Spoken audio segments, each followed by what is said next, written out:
गरीब का जादुई लकड़ी का एसी।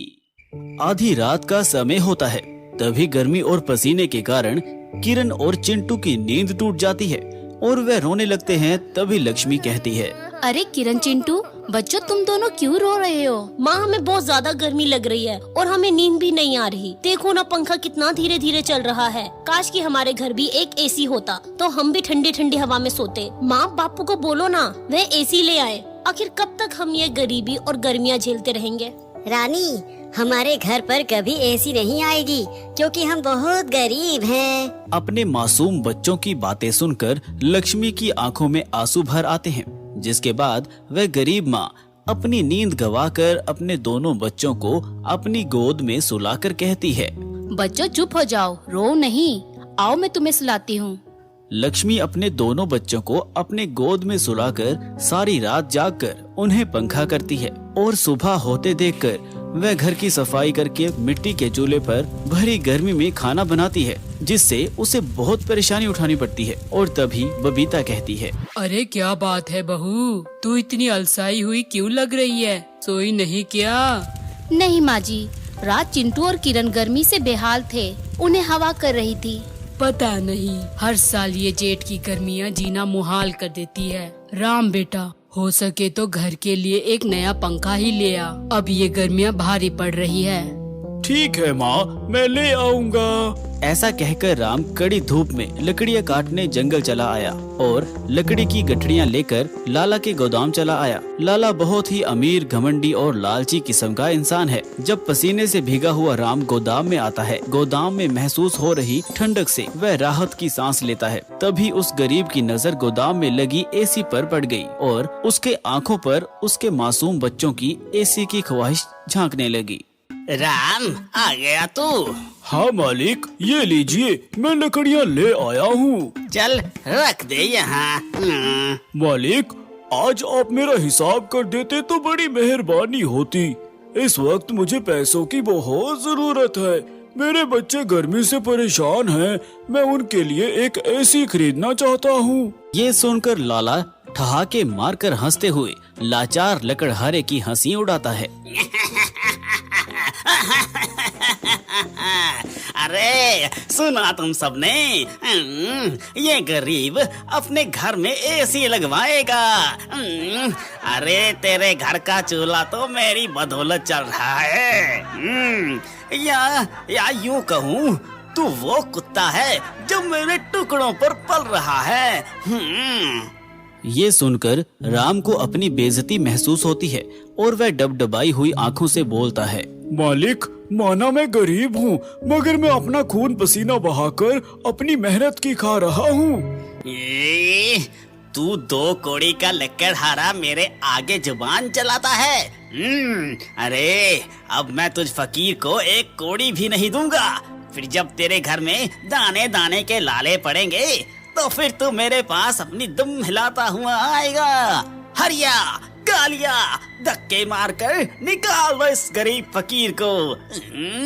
ठीक है लाला, एक गरीब के पैसे मारकर तुम सुखी नहीं रहोगे। याद रखना, ऊपर वाले की लाठी में आवाज नहीं होती। लाला के आदमी राम को मार पीट कर उसे निकाल देते हैं। राम जख्मी हालत में जंगल में आकर फूट फूट कर रोते हुए कहता है, भगवान, क्या तुझे हम गरीबों का दुख दर्द नहीं दिखाई देता? अरे एक गरीब सारी जिंदगी हड्डियां गला कर जो काम करता है, वह परिवार का पेट पालने में ही झोंक देता है। ऐसे में एक गरीब घर के बच्चों के सपने सपने ही रह जाते हैं। राम अपनी गरीबी की सोच में डूबा हुआ होता है। तभी अंधेरा ढल आता है और राम जिस पेड़ के नीचे बैठा रो रहा होता है, उसके सामने खड़ा पुराना बंजर पेड़ सुनहरे चमक से भर जाता है और उसकी रोशनी से पूरा जंगल जुगनू के जैसे चमक उठता है। राम, तुम क्यों रो रहे हो? ये कैसा चमत्कार है? ये तो इस जंगल का सबसे पुराना पेड़ है जो सालों से सूखा पड़ा था। फिर ये अचानक पत्तियों टहनियों से कैसे भर गया? क्योंकि मैं एक जादुई पेड़ हूँ। तुम मेरे तने को काटकर मुझसे लकड़ी का एसी बनाओ। जब वह एसी बनकर पूरा हो जाएगा तो वह जादुई एसी बन जाएगा। वो तुम्हारी हर जरूरत को पूरा कर देगा। ये सुनकर राम को अपने परिवार को गरीबी से बाहर निकालने का रास्ता मिल जाता है और वह जादुई पेड़ की लकड़ियाँ काटकर घर आता है और पूरी लगन और चाहत से सारी रात जाकर एक लकड़ी का एसी बनाता है। पिताजी आप क्या बना रहे हैं? बच्चों, मैं तुम्हारे लिए एसी बना रहा हूँ। एजी, ये क्या हट है? क्या आपको लगता है कि ये लकड़ी की एसी चलेगी? ये मुमकिन नहीं। तुम बस कल तक का इंतजार करो। राम पूरी रात भरी गर्मी में जाकर लकड़ी का एसी बनाकर तैयार करता है, जिस कारण उसके हाथों में बड़े बड़े छाले पड़ जाते हैं। तभी अगली सुबह राम के दोनों बच्चे लकड़ी का एसी देखकर खुश होकर बोलते हैं, माँ, दादी माँ, देखो पिताजी ने लकड़ी का एसी बना दिया। अब हमें गर्मी में नहीं सोना पड़ेगा और इसकी ठंडी ठंडी हवा से हमारी घमौरियाँ भी मिटने लगेगी। मगर पहले ये एसी चले तो। चलेगा माँ, जरूर चलेगा।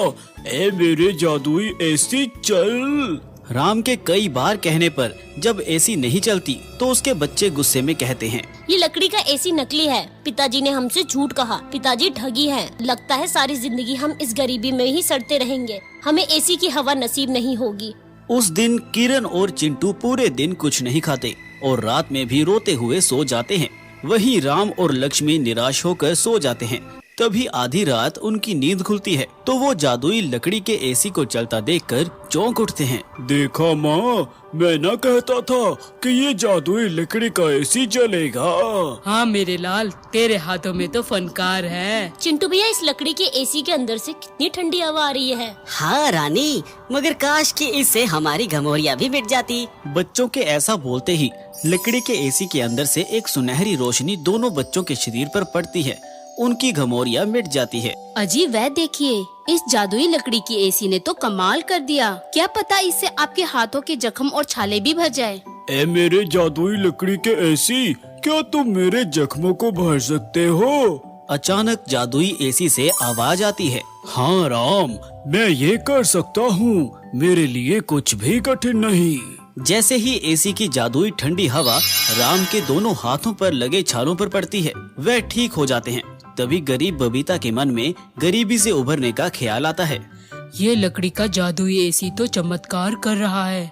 क्या पता ये हम गरीबों की जिंदगी बदल दे। फिर मेरे राम को उस लाला की गुलामी करने नहीं जाना पड़ेगा। ए जादुई लकड़ी के एसी, हमारी गरीबी तुमसे छुपी नहीं है। क्या तुम हमारे दुख दूर कर सकते हो? जो मांगता है उसे दिया जाता है, जो ढूंढता है वह पाता है, और जो खटखटाता है उसके लिए द्वार खोला जाता है। मैं तुम्हारी गरीबी मिटाने के लिए आया हूँ, क्योंकि राम एक भला और सीधा इंसान है। उसने मेरे जंगल के पेड़ को हमेशा पानी दिया है, उन्हें फलवंत किया है, उन्हें कांटा छांटा है। अब जादुई लकड़ी का एसी बनकर मुझे अवसर मिला है कि मैं उसके लिए कुछ करूं। ऐसा कहते हुए इसी के अंदर से एक अद्भुत रोशनी उस घर के टूटे फूटे घर को घेर लेती है और अगले ही पल वहाँ सुंदर सा बड़ा एक घर बन जाता है, जहाँ सुख सुविधाओं की सारी चीजें थी। ये देखकर वह सभी बहुत खुश हो जाते हैं। देखो किरण, हम गरीब नहीं रहे, हमारे पास भी बड़ा घर बार है। हाँ चिंटू भैया, अब हमें भूखा नहीं सोना पड़ेगा और रूखा सूखा भी नहीं खाना पड़ेगा। अब हम भी अमीरों वाला खाना खाएंगे और अच्छे स्कूल में पढ़ने जाएंगे। ए मेरे जादुई लकड़ी के एसी, तुम्हारा शुक्रिया। आज तुम्हारे कारण मुझ गरीब के बच्चों के चेहरे पर खुशी खिल गई है। मुझ पर एक और एहसान कर दो, मुझे कुछ पैसे दे दो ताकि मैं अपना कारोबार शुरू कर सकूं और मेहनत से अपने परिवार का पेट भर सकूं। गरीब राम की खुददारी से खुश होकर जादुई लकड़ी का एसी अपने अंदर से ढेर सारे पैसे और सोने के चमचमाते सिक्के बरसाने के बाद बोलता है, ये लो राम, क्योंकि तुम्हारा मन खरा है, इसीलिए ये सोना रुपया तुम्हारे लिए। तुम्हारी जिंदगी खुशियों भरी गुजरे। ऐसा कहकर जादुई लकड़ी का एसी शांत स्थिर हो जाता है, जिसके बाद राम उन सोने के सिक्कों को बेचकर एक फर्नीचर का कारोबार शुरू करता है और उसके हाथों के फनकार के कारण सभी लोग उसी की बनाई हुई लकड़ी की चीजें खरीदते हैं। वहीं जब कोई भी भूखा लाचार उनके घर के दरवाजे पर आता तो वह उन्हें कभी खाली हाथ नहीं लौटने देते, बल्कि उन्हें लकड़ी के जादुई एसी से उनकी पूरी मदद करते। वहीं लाला राम के कारोबार को अच्छा चलता देख बोलता है, मैंने राम को अपने यहाँ से निकालकर बहुत बड़ी गलती कर दी।